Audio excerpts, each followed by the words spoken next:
Welcome, and thank you so much for sharing your time with us. Liza, you're with the NID and we'll get straight into it. The definition of civil society, as Graham alluded to earlier, is very, very important for us to unpack. So, can you tell us what is, in your view, the role of civil society in Namibia, and what is the state of civil society in Namibia at this point in time? Thank you, Zoe. The role of civil society in Namibia. What's very important to understand is that civil society comes at many levels. You have civil society at grassroots, you have civil society at local, regional level, at national level, and at international level. In Namibia, civil society works in many different fields. You have the international ones, which are like Red Cross, and our churches that are connected to some international churches. You have the trade unions, you have the media, you have the environmental organization, you have the human rights organization, you have political movements, you have grassroots, some are not yet movements, even initiatives that speak up and speak out for people. So when we talk about civil society in Namibia or in any country, first of all, we need to understand it's a vast area. We are not just a one-stop shop. We are assisting governments and private sectors in where they can't offer specific services. Like when you take the NID, for instance, we conduct civic education. And that civic education we conducted for Parliament, we conducted for government institutions, for the police, for the army, for the Anti-Corruption Commission. We work together with the ECN. We are filling those gaps where government cannot, either doesn't have the financial means or the capacity or not the information. And somebody spoke this morning that what's very helpful is that government and private sector, if they were to work with think tanks, if they were to work with civil society organizations that conduct training or research. So what's important to understand about civil society, we are not just a one-stop shop for all the issues. And not an homogenous group. And we are not an homogenous group. And the state of civil society in Namibia is that we've always been very active.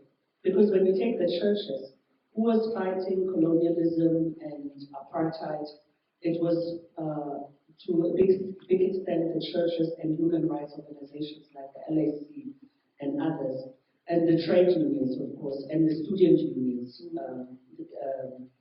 They were fighting during apartheid.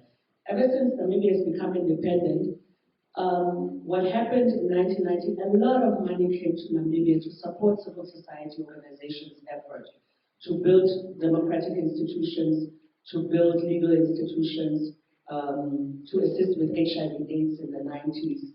That's where you had a lot of initiatives and movements and citizens that were helping to fight the scourge of HIV/AIDS. And the state of civil society is we've always been active. We are still very active. It's just as you can see, in 1990 we received a lot of money. And when Namibia was declassified, there was less money in the country and less money going to civil society. But it's also because Namibia got to a level where actually we would have been able to generate the money that we need from inside the country. But that's our biggest challenge, that there's a lot of people from outside and organizations that believe and assist us in what we do, but that should be from inside the country. So if we look at the state of civil society organizations, first of all, what's to know, we are very different. We work at different levels, but the biggest challenge is when we want to assist the civil society organizations, to understand where do we generate money. Is it either membership-based, or is it from local funding like the banks, or MTC, or insurance companies, because those are traditionally the organizations that assist civil society, especially sports clubs and low-hanging fruits. But a big issue is for the state of civil society in Namibia that we need to understand it's our responsibility as a country and as citizens taxpayers to also assist civil society organizations, and not for us having to go outside every time and look for money outside, because outside they have their own issues. Thank you, Nigel. You know, civil society ideally plays,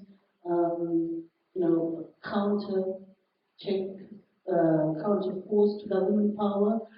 But civil society in Namibia has been in flux now for a number of years. And there's a word that came up consistently in our earlier session this morning. That's the word trust. I fear that there is potentially a trust deficit also on the part of citizens towards civil society. Ronnie, please, would you share some of your views on that, particularly with respect to civil society and governance? Yeah, thank you very much. Maybe to start with, in terms of just building on what my colleague has said here around what civil society is, and my understanding, I mean, it's also a very contested area in terms of what it is. And that is, I think, the beauty of civil society also. But it refers to that organized and unorganized formations in society that finds themselves between government and the market forces. That plays a role in terms of responding to the challenges in diverse ways, as my colleague has responded. In terms of the role it plays, mainly building around two specific roles that civil society plays in an area of advocacy, that could be one of the areas, and service delivery. And context in a given country dictates what specific role civil society will take on. And I move from the premises of particularly putting in context within this current discussion that we have around democracy, etc. But it's the people themselves. It's our constitution, the supreme law of the country, talks about in chapter 1, all power shall vest in the people of Namibia. And civil society is drawn from that angle and helps to play and facilitate that role in terms of strengthening that citizen voice, strengthening that citizen formations, to be able to exercise that role. And that is the essence of, through that role, holding government accountable, holding the market forces, the private sector, accountable to be able to respond to it. You have asked a question around the trust aspect. I'm sure civil society organizations fulfill a very important role in society in terms of advocating for democracy, advocating for accountability.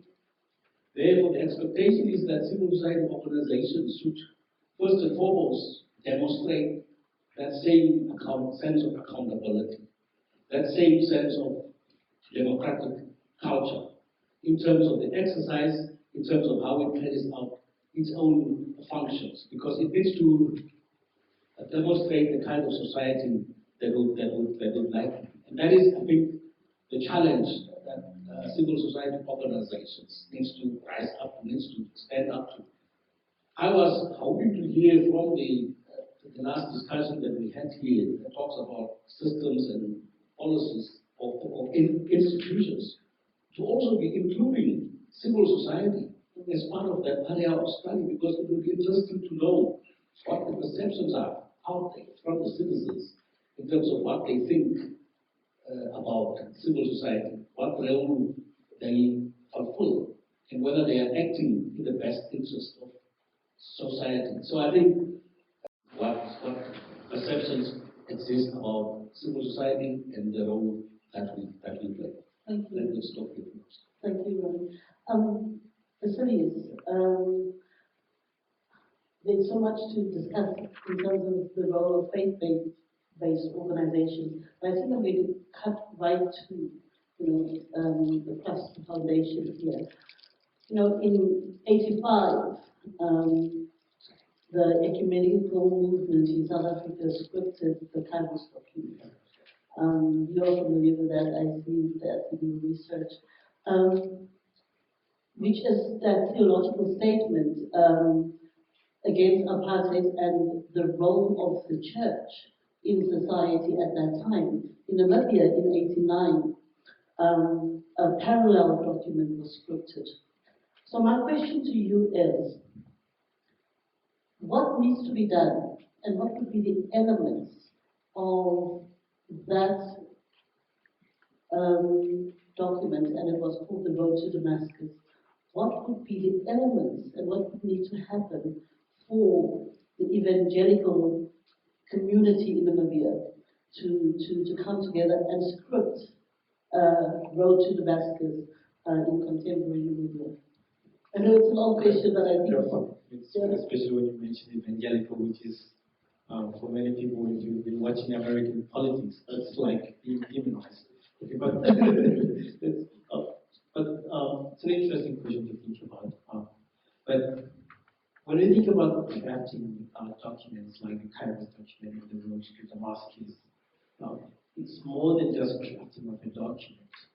And one of the things I'm quite critical about, especially as far as faith-based organizations are concerned, is their lack of conceptualization of what is happening in society, grasping to really understand the language and the issues that are going on in society before they can even craft a document of that sort. You can't craft a document if you're not conversing with the society in which you find yourself. You're quite familiar with Professor Lambert. He wrote a little book some years back that he presented at the UN Council, and in it he speaks about the ethics of listening. And I think faith-based organizations are so, they are good at what they do. For example, engaging in charity activities or perhaps even spiritual aspects of it. But somehow it's as if their role is simply, we are involved in the spiritual life of people, and then we do charity, but then they don't look at the bigger issues, bigger conversations. Charity is good, but what is economy, for example? If faith-based organizations do not understand what the economy is and how the economy functions, you can't craft documents that want to converse with society. I think it's those kinds of huge social dissonance that we find in faith-based organizations, that they are not dialoguing with the society. So, and in some cases, is the attitude of taking up a nanny attitude towards society. We somehow think we know what society wants, so we approach international donors for funds, and they fund us for a feeding program, for example. But are we dialoguing with these communities that we want to engage with? So I think it's those kinds of issues. So, especially for evangelicals in Namibia, it's a huge dialogue to go to even start thinking about crafting a document, because they still have to really sort themselves out to know where they stand ideologically, their theologies, or their own beliefs about society and stuff, so that they can truly be taken seriously as a conversation partner for the development of Namibia. and I think the Namibians are looking towards the church, Council of Churches particularly, to play a guiding role in terms of the social justice movement that we want to see. But then there's also the very fear of Christianizing society, even though Namibia is considered to be an 80 to 90% Christian people. It does not necessarily mean that people subscribe to the ethics or the faith statements of this particular religion. So there's the fear of wanting to Christianize the society without, for a society that does not necessarily to the church in particular, I think is not because people want the religion of the church, but actually say that if you are this big in society, you've got this large representation, what is the reality of God in our society? How does if God loves me so much, does He love my stomach?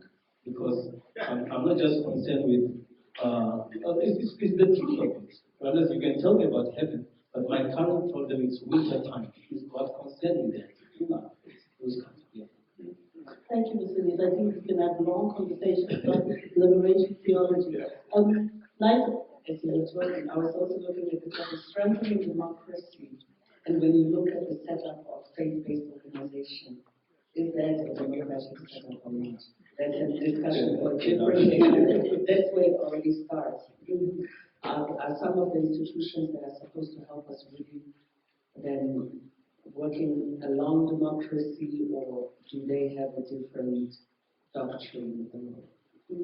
Because what I wanted to say, what we specifically do, and a discussion point this morning is, how much do Namibians know about their constitutions, and do they know the rules and regulations, basically for a democratic country, because we have the legal framework, but now do we know our constitutions as well as we know our constitution as well as we know our Bible?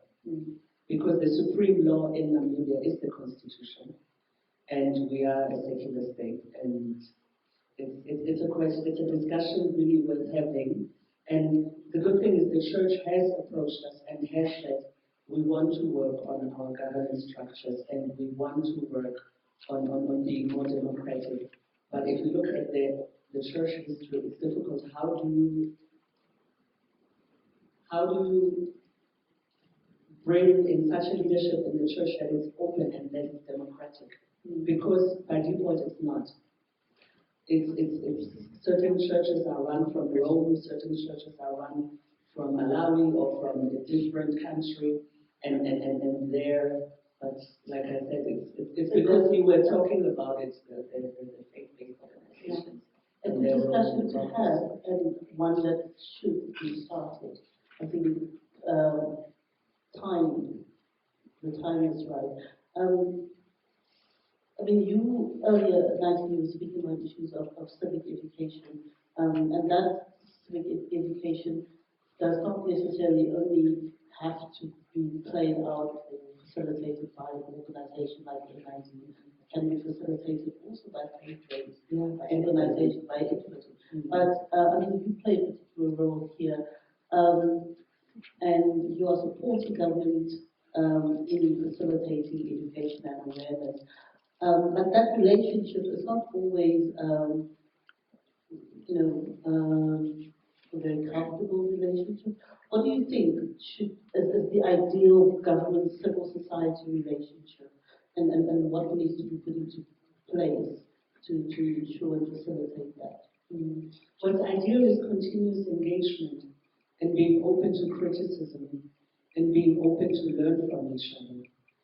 Because sometimes I feel like if government was run like some civil society institutions, we would be much better. Or if some civil society organizations would have the budget of some government ministries, we could do a much better job. But the relationship should be a critical one and should be one of continuous engagement. And why critical? Because there are things you don't see from the position where you are, which others see, where they can guide you and say, I think this is where we should go, this way or that way. So critical engagement is very necessary, and that continues and in all areas and in all the departments, because in all the different government departments, you probably have an NGO or civil society organization speaking to the service that you're offering. And if you as a government agency or institution work with the civil society organizations, like in the environment now, we have a big discussion about recon and about chopping the rosewood trees and discovering oil. It's now a big discussion. The one side in government says, oh, it's creating jobs, we have oil, we're going to be rich, we can pump money into the Welwitschia fund. And there are also the civil society organizations. If we are bringing up oil, what does it do to the environment? Isn't this a protected environment? What does it do to, are we creating jobs when all the rosewood is shipped out? So it's very important that the opposing opinions and views are coming together continuously and continues to talk about why are you saying what you're saying, why do you have that viewpoint, how can we work together? That is an ideal relationship. And increasingly academia should also be playing a much more prominent role in this. Ronnie, what would you say is the optimal environment for the operation of civil society? Well, I think the current environment that we have got in Namibia, yes, there can still be room for improvement, but I feel that we have got the enabling environment for civil society to function. We have got the right to form organizations, to register them, to cooperate, even without registering. So the enabling environment provides itself for civil society to function. Yes, as Graham has outlined, there are some limitations that we're starting to confront, but I think overall, the enabling environment in Namibia for civil society to function are there. I would also like to make a statement that I believe that, since we're talking about strengthening democracy, I believe that democracy will not be granted on a silver plate. That is one thing that we need to know. It needs is active citizen engagement to be able to claim and fight for democracy. Therefore, I don't buy the notion when people say, I'm disappointed. At least, if you start saying that, I am welcoming that. But that should trigger us to action, to stand up for it. Like we fought for independence. Unfortunately, Namibians will have to fight for the democratic nation. And we'll have people pushing barriers. We have raising standards in this fight. And I think we have seen successes. When government wanted to introduce the $1 billion building to build the parliament, our youth have mobilized themselves and have acted against that action of government. And since then we have seen that, at least for now, government has not moved up. So all that I'm saying is that, building on your question, I believe the enabling environment is there. It is for us as citizens. And that is what we need to do, to build this democratic culture right from down there. The grassroots organizations at the lowest level of society, the community-based organizations. Those community-based organizations need to start practicing the democracy that we're talking about in terms of how that community-based organization is set up and run. Through that, we inculcate a democratic culture where people at village level learn how to hold their leaders accountable in that organization, at the conservancies, at the cooperatives, at the women's organizations, in their youth clubs, in their faith-based organizations. That is where democratic culture is born.